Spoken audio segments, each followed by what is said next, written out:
اور معاشرے کی ضرورت میں وہ ڈسپیرٹی مسلسل چل رہی ہے۔ میری بچیوں، آپ کو اس بات پر غور کرنا پڑے گا کہ کے ایم ڈی سی جیسا انسٹیٹیوشن جو پرائیویٹ سیکٹر والا نہیں ہے، جو آپ سے فیس ایسی نہیں لے رہا جو جسٹیفائی کر سکیں، یہ خسارے میں چل رہے ہیں۔ تو بچیوں، آپ کو یہ احسان جو آپ کی قوم نے آپ کے اور کیا ہے، اس کو ذہن میں رکھیں۔ میں نہیں کہتا کہ آپ اپنی زندگیوں کے اندر جب مواقع آئیں آپ کو اس پیشے سے تھوڑا پیچھے ہٹنا پڑے، مگر یہ ذہن میں رکھیے گا کہ یہ قرضہ آپ کو اتارنا چاہیے، اس میں کوئی دو رائے نہیں۔ چاہے پارٹ ٹائم کام کریں مگر کریں ضرور۔ میری بیٹی بھی یہاں بیٹھی ہے، تو میں نے بھی اپنی بچیوں کے ساتھ اسی بات پر زور دیا کہ زندگی کے اندر یہ ضرور ہے۔ اب میں کہہ ہی دیتا ہوں کہ ایک اچھا رشتہ بھی مل جاتا ہے اچھی تعلیم کے ساتھ،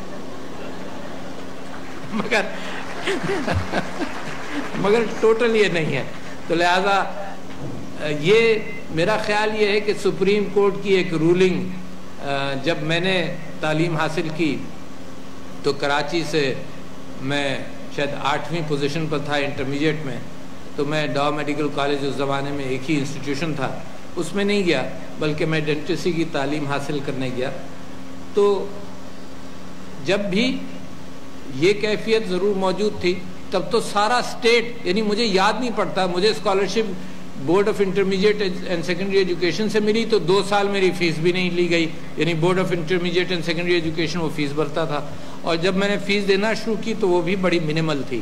تو مجھے یہ خیال ہمیشہ رہا کہ اس کا قرضہ اتارنا پڑے گا، مگر مجھے بھی بڑا ٹائم لگا قرضہ اتارتے اتارتے۔ تو میں کہتا ہوں کہ شروع سے لوگ محنت کریں کہ یہ قرضہ جو ہے، یہ بوجھ جو آپ کے اوپر ہے، یہ اتارا جائے۔ اسی زمانے میں جب داخلے ہوتے تھے تو لڑکیوں کے لیے کچھ سیٹس مختص ہوتی تھیں، and they were generally 1/4 of the total generally. مگر سپریم کورٹ کا ایک فیصلہ آیا، میرا خیال ہے 80s میں آیا شاید، اور اس فیصلے کے تحت merit became the only criteria. تو نتیجہ یہ ہوا کہ نوجوان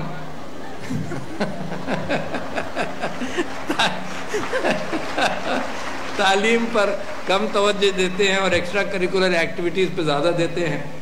البتہ پھر بھی ہم کرکٹ میں ہار جاتے ہیں،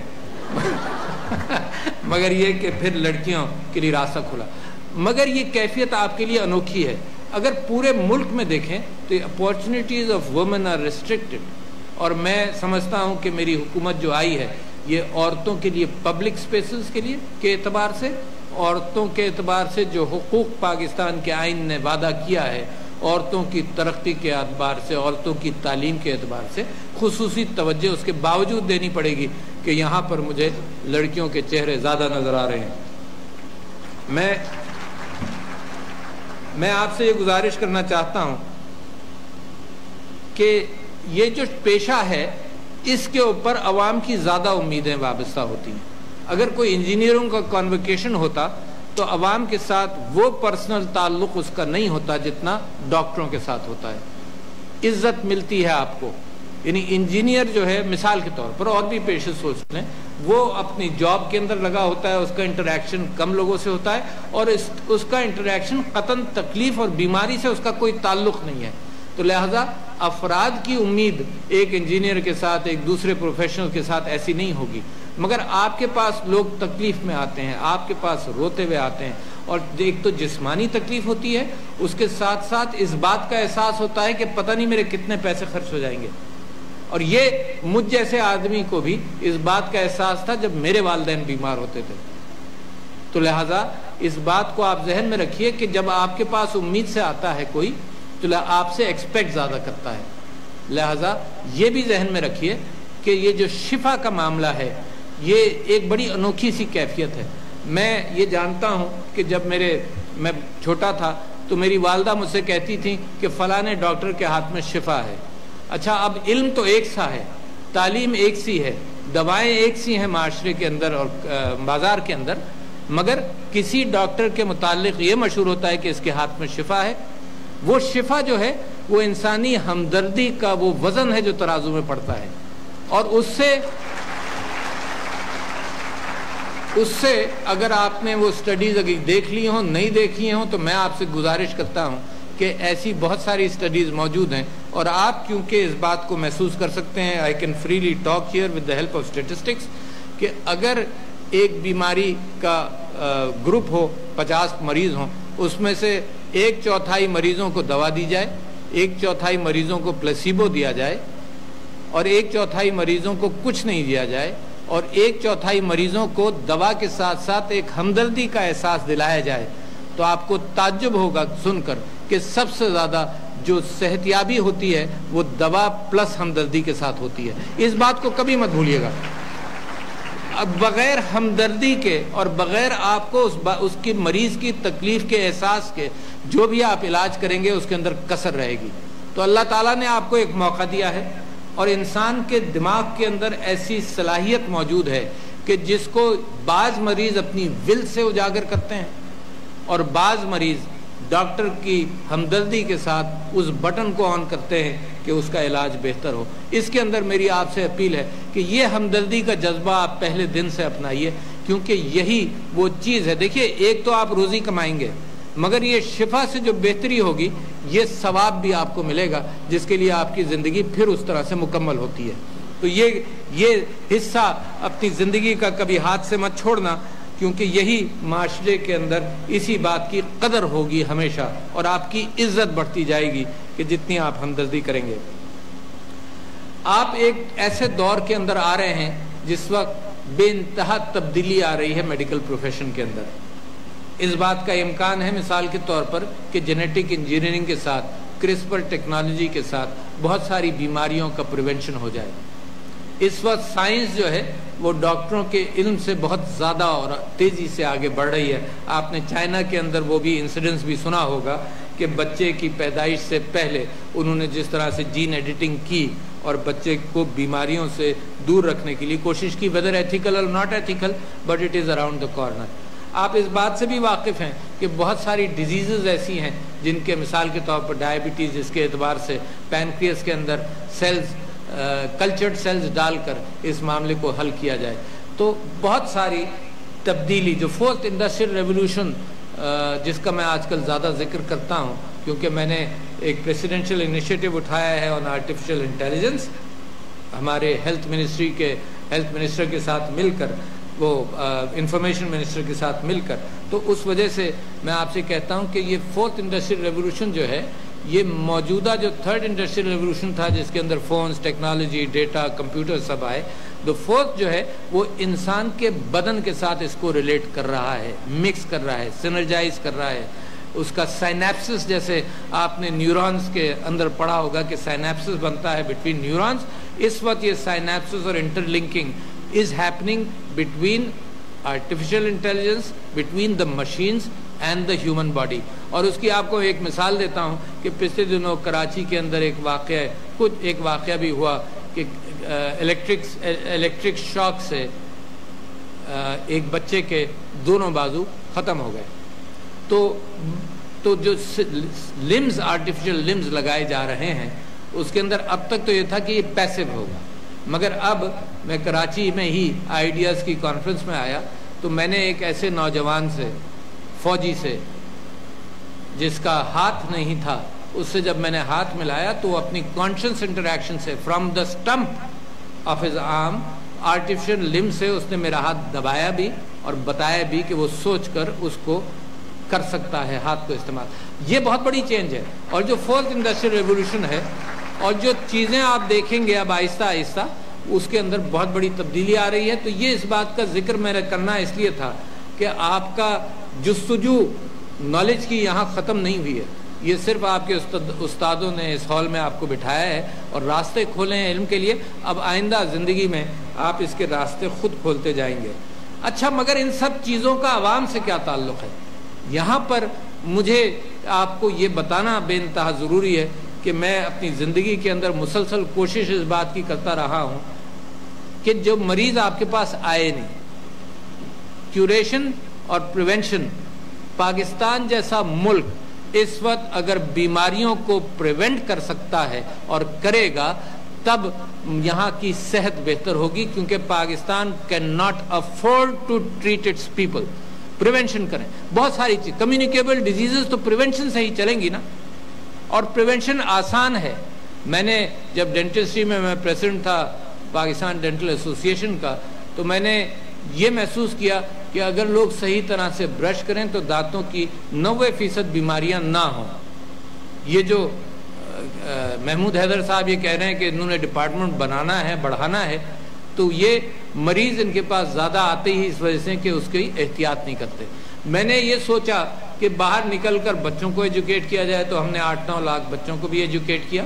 مگر سب سے زیادہ جو میں اہمیت دیتا ہوں وہ اس بات کو دیتا ہوں کہ دل کے اندر سے بھی پریونشن آنا چاہیے. اور جو سٹرینتھس ہیں میرے مذہب کی مثال کے طور پر, اس کے اندر ایک سٹرینتھ یہ ہے کہ میرے نبی صلی اللہ علیہ وسلم دن میں 20 مرتبہ کئی مرتبہ مسواک کرتے تھے. اور حدیثیں موجود ہیں, کم سے کم 22 حدیثیں موجود ہیں کہ وہ مسواک کرتے تھے. 5 مرتبہ مسواک کرتے تھے وضو کے ساتھ. امیجن کریں یار, 5 مرتبہ مسواک کرتے اس معاشرے میں جہاں پانی کی بھی قلت تھی. احتیاط کے ساتھ پانی استعمال کرنے کو کہتے تھے. رات کو اٹھتے تھے مسواک کرتے تھے, کہیں جاتے تھے مسواک کرتے تھے کہ منہ میں سے بدبو نہ آئے. بہت محتاط تھے اس معنی کر کے کہ سمیلز نہ ہو. تو اتنی مرتبہ جب وہ مسواک کرتے تھے اور کہتے تھے کہ مسواک کرو, سمیل بھی بہتر ہوگی, اور ٹارٹر کی ریکگنیشن بھی ایک حدیث کے اندر موجود ہے کہ جو جمع ہو جاتا ہے وہ جمع نہیں ہوگا دانتوں پہ. اسی طرح سے جب وضو کرتے تھے دن میں کتنی مرتبہ ہاتھ دھوتے تھے. کمیونیکیبل ڈیزیز کا تعلق اسی سے ہے. کتنی مرتبہ ہاتھ دھوتے تھے. کھانا کھانے سے پہلے ہاتھ دھوتے تھے, کھانا کھانے کے بعد ہاتھ دھوتے تھے. تو میں سمجھتا ہوں بے انتہا معاشرے میں اسٹرینتھ ہے. آپ صرف کیوریٹو میڈیسن میں آ تو گئے, اور مجبوری یہ ہے آپ کی, اور میں نے دیکھا یہ ہے کہ جب کیوریٹو میڈیسن سے آدمی نکلتا ہے تو بس اسی پر فوکس رہتا ہے. ملکوں کے بجٹس کو کیوریٹو میڈیسن پر فوکس رکھتا ہے, حالانکہ عام آدمی بہت ساری بیماریوں سے دور ہو سکتا ہے کہ اگر ملک کا بجٹ اس بات کا اہتمام کرے اور میڈیا اہتمام کرے کہ دور رہو ان چیزوں سے. برش کرو, مسواک کرو, ہاتھ دھو تاکہ کمیونیکیبل ڈیزیز نہ ہو. اور پھر آج کل جنک فوڈ کے اعتبار سے انکریز آف ڈائبٹیز ان پاکستان اور بہت ساری نان کمیونیکیبل ڈیزیز ہیں, ان کو بھی پریونٹ کیا جا سکے. تو میں سمجھتا ہوں کہ یہ پھر آپ کی ذمہ داری ہے کہ آپ معاشرے کو آگاہ کریں کہ کن چیزوں سے پریونشن ہو سکتا ہے. اسموکنگ ایک طرف جناب ہمارا پرائم منسٹر پچھلے 15-20 سال سے لوگوں کے پاس جا کر ریکویسٹ کرتا ہے, بھیک مانگتا ہے کہ تم شوکت خانم کے لیے پیسہ جمع کرو, اور اس نے بڑے اچھے انسٹیٹیوشن بنائے. اور دوسری طرف اسموکنگ اور ٹبیکو عام بکتی بھی ہے اور اس کو ڈسکریج نہیں کیا جا رہا. یعنی ایک طرف ہم بھیک مانگ رہے ہیں, علاج کریں گے ان کا جو بیمار ہو جائیں گے اس سے, اور جو بیماری کی وجہ ہے اس کو دور نہیں کر رہے.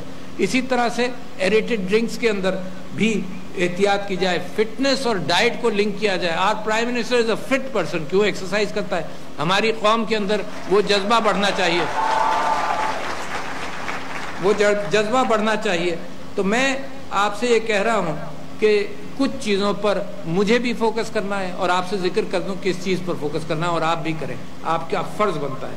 دیکھو سٹنٹنگ کے اعتبار سے آپ واقف ہیں, میں کسی اور محفل میں جا کر بات کروں تو وہ واقف نہیں ہوں گے. Stunting is poor nutrition of the mother since the inception of the child and 1000 days henceforth, and 40% people, at least 40% children of Pakistan who grow up with stunted intellectual growth as well, physical na bhi ho magar stunted intellectual growth, which has تقریباً 5 سے 10 IQ کے اندر 5 سے 10 points IQ کے اندر اس کے نیچے ہوتے ہیں. اب ہم اپنی ایک قوم پروڈیوس کر رہے ہیں جو سٹنٹڈ گروتھ کی وجہ سے دنیا کا مقابلہ نہیں کر سکتی. 40 to 45%, that means a lot of people you know, ان تک یہ میسج نہیں پہنچا. پچھلے دنوں میں مسلسل اشتہار دیکھ رہا ہوں سندھ گورنمنٹ کا, and I appreciate the fact کہ نیوٹریشن کے اوپر توجہ دی جا رہی ہے. اس کے اندر 2 ہی چیزیں ممکن ہیں. مثال کے طور پر ایک تو یہ ممکن ہے کہ فورٹیفائی کیا جائے ویٹ کو فار آئرن.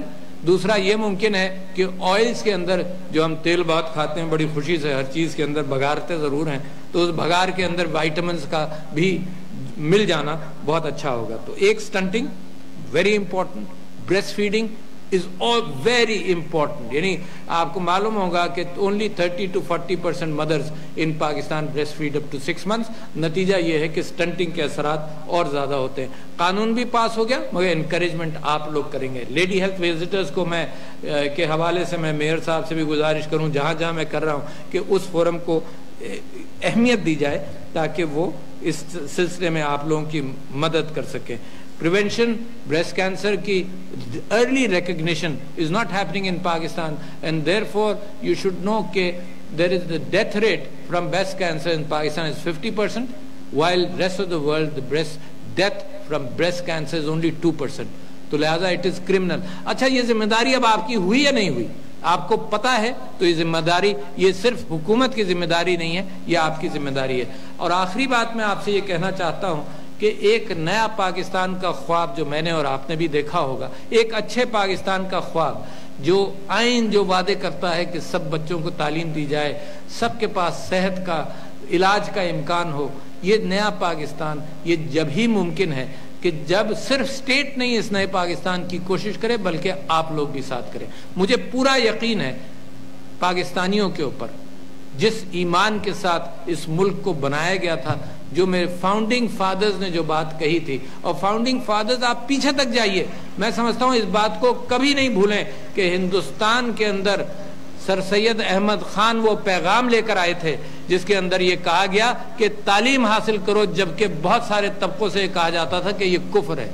تو یہ مت بھولنا کہ جو پاکستان کا ڈائریکشن ہے وہ بہت پہلے سے شروع ہوتا ہے، مگر جب پاکستان بننے کے بعد جو خواہشات تھی ہمارے فاؤنڈنگ فادرز کی، ان خواہشات کو ہم نے پورا کرنا ہے، اپنے لیے نہیں پورا کرنا. آپ ایلیٹ بن چکے ہیں، آپ ایلیٹ ہیں جن کو یہ تعلیم پہنچ گئی. 2 کروڑ بچے اسکولوں تک نہیں پہنچ رہے. تو یہ ذمہ داری میری، اس کا جواب دہ میں ہوں، اور آپ اس حد تک جواب دیں کہ جو علم اور جو دائرہ کار تک آپ پہنچ گئے ہیں اس کا اللہ آپ سے جواب لے گا. اور مجھے کانفیڈنس ہے کہ جو آپ کے ماں باپ نے آپ کی تربیت کی ہے، جو معاشرہ آپ سے ڈیمانڈ کر رہا ہے، اور جو چند باتیں ہم نے کہی ہیں اور جو پاکستان کی ضرورت ہے، اس پر آپ پورے اتریں گے. پاکستان کوئی بال بیکا نہیں کر سکتا اور اس کے نوجوانوں کے اندر وہ جذبہ موجود ہو کہ وہ کام کریں. بہت شکریہ. پاکستان زندہ باد، پاکستان پائندہ باد. ناظرین آپ گفتگو سن رہے تھے صدر مملکت ڈاکٹر